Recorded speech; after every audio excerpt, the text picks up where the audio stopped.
तुम्हाला माहीत आहे का, उपमा आणि उपीटमध्ये नक्की काय फरक आहे?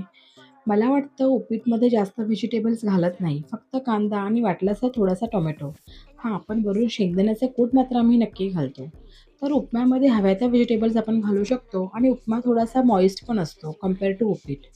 मी जे उपीट करते ना, म्हणजे जे मी माझ्या आईकडून शिकले आहे, ते थोडंसं ड्राय असतं. पण it is very simple and comforting food आणि त्याच्यासोबत वरून शेव घालून खायला तर ते आणखीनच छान लागतं. आणि लंचसाठी बनवले होते घावणे आणि ब्लॅक बीन्सची म्हणजेच काळ्या घेवड्याची उसळ.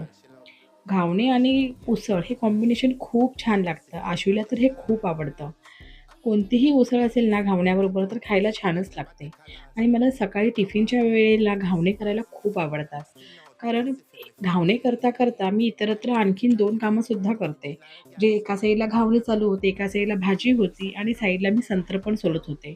त्यामुळे घावणे करायला मला सकाळी टिफिनच्या घाईच्या वेळेला खूप सोपं वाटतं आणि काय करायला पण सोपं आणि खायला पण हलकं. अशा प्रकारे day 21st of tiffin series is done.